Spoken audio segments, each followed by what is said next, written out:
Hi, I'm Daniel Westfall on the channel Pray With Me. Today we consider the story of Moses leading the children of Israel out of slavery in Egypt.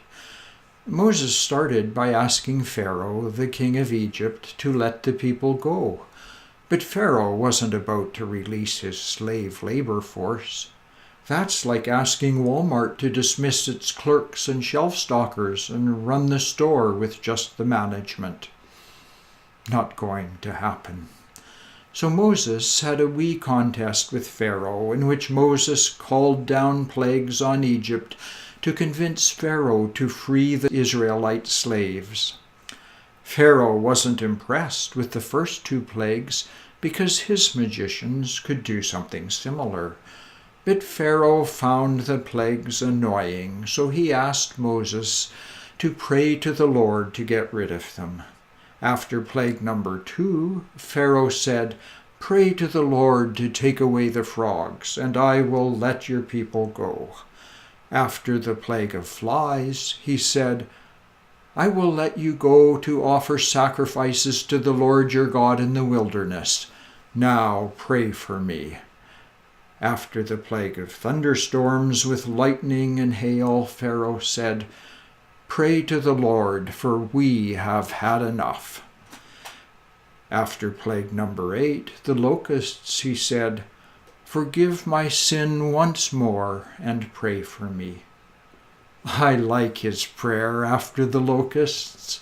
"Forgive my sin once more and pray for me." Amen to that. That's a prayer for all of us. After each plague, Pharaoh promised to let the Israelites go, but as soon as God lifted the plague, Pharaoh changed his mind. What would it take to get Pharaoh to keep his promises and set the people free? What finally worked was when Moses created a path through the Red Sea on which the Israelites escaped to safety. And when Pharaoh's army followed, the path disappeared, the sea came in, and the army drowned. Let's take a look at Pharaoh's philosophy of prayer and see if it has some lessons for us.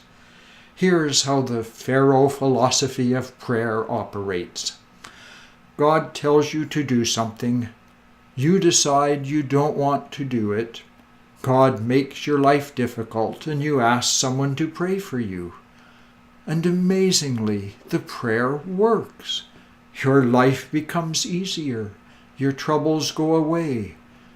And you forget about God until God sends you more troubles to get your attention again. And then you say, "Oh yeah, that's what I was supposed to do. Maybe I'll do it this time." So you pray for relief from your new troubles. Your prayer gets answered, things get better, and you settle back into your comfort zone, ignoring God. So here are 2 lessons from Pharaoh's philosophy of prayer.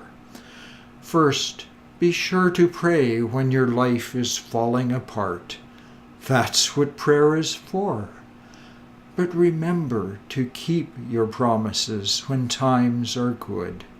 That's what prayer is about too. Dear God, teach us to pray and obey when times are good and when times are bad. May our path lead us through the Red Sea to the wilderness where you will meet us, and save us from our enemies who pursue us to bring us back into slavery. Thank you for listening. I'm Daniel on the channel Pray With Me.